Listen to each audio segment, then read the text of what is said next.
First thing I learned when I landed in Canada was that I'm this person having this incredible experience being in a new country, leaving his family, friends, and cousins behind, and nobody cares. I had no friends. I didn't know how to make friends. I didn't even know what to talk about with people over here. So here's the first thing I learned. One, nobody cares. Two, hello everyone and welcome to Life Changing Moments. My name is Moin. I'm a realtor in Ontario, but this channel is not about real estate. Today we're talking about 5 things that I did not learn in the classroom, but I learned by being inside a school. So here's the first lesson. Get involved in the local community groups. There's tons of activities happening in your school, in your university, in your college, wherever you are. Um, there is student groups, there's volunteer groups, there's sports. Literally whatever your interests are, there is a group and an activity for that. And I learned once I started to step out of my comfort zone. I mean, you don't have to do everything right away, but little by little, maybe attend one activity one week and then see how you feel. And if you like it, if you don't like it, try a different one the next week. But until you do that, you will not start to develop your local network. And that's one of the reasons why you're here also, not just to evolve and learn academically, but to improve your social skills as well, which is how to talk to people, how to improve your self-confidence, how to network. All these skills will come in hand when you step out of school and go into the workforce or whatever it is that you want to do. So don't discount them. These are very, very important. In fact, that's how I actually landed my first job on campus in Canada, being an international student.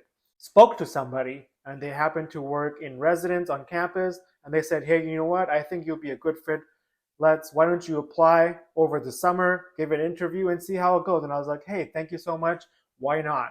So I went back home my first summer. I applied online and I had my first interview over Skype at that time. This is 2010, guys. And I got my first job going into my second year in university. And from that point on, I had a very contrasting year compared to my first year where I was very introverted. How I learned how to make friends was I had to interact with all sorts of people whenever they walked into the building.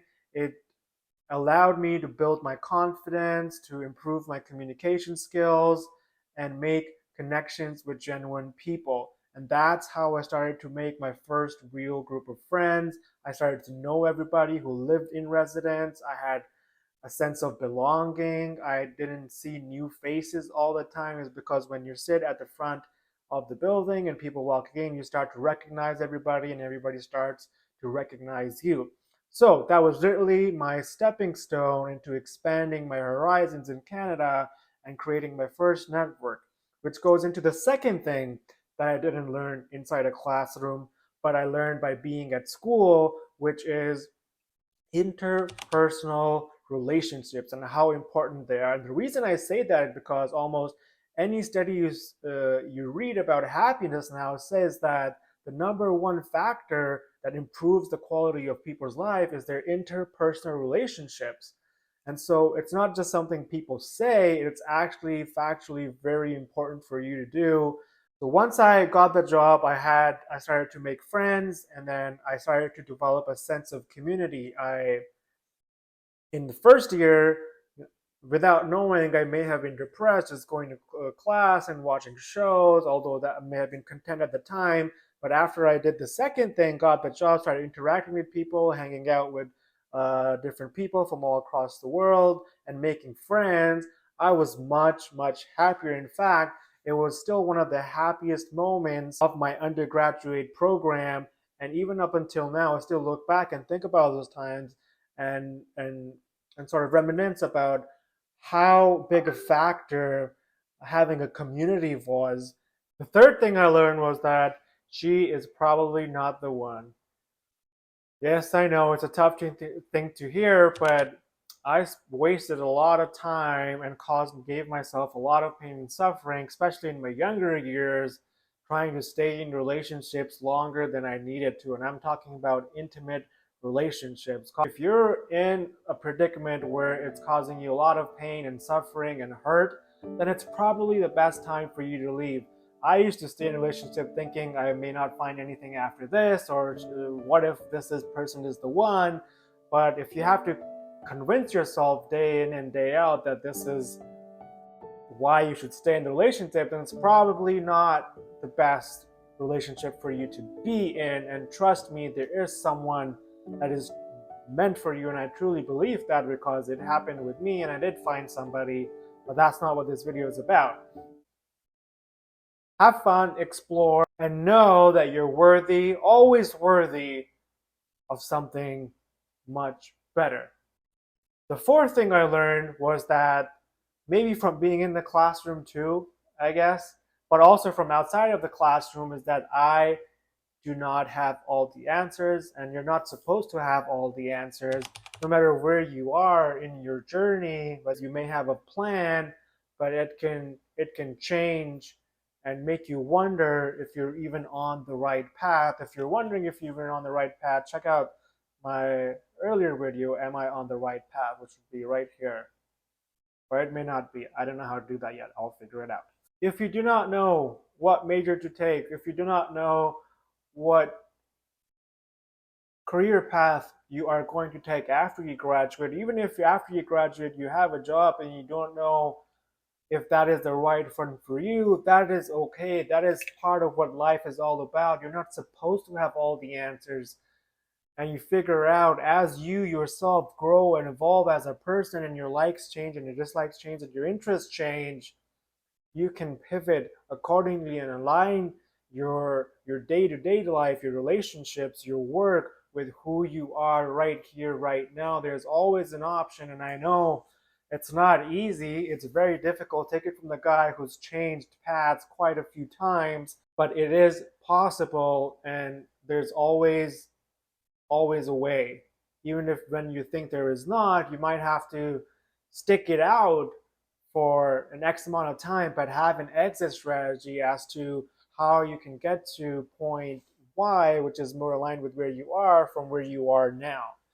Number 5, which is the most important thing and ties into number 4, it is that learn to forgive. And I realized this point when I was in university, actually, where I experienced my friends and colleagues having betrayals from friends, or some relationship, or somebody done somebody wrong. I sort of zoomed out and looked at it from a third person point of view, from an observer effect, thinking that the university itself is a pool and there's these children playing in the pool. Everybody here is learning, evolving, and growing.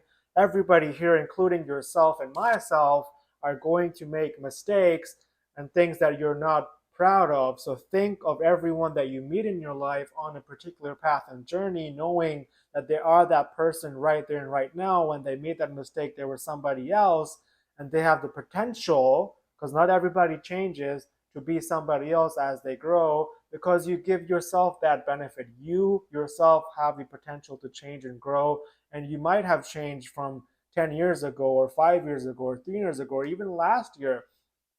And it's important to look back on those things and know that life itself is an experiment and an ever-evolving process, and everybody that you meet is changing and evolving, or has at least the potential to.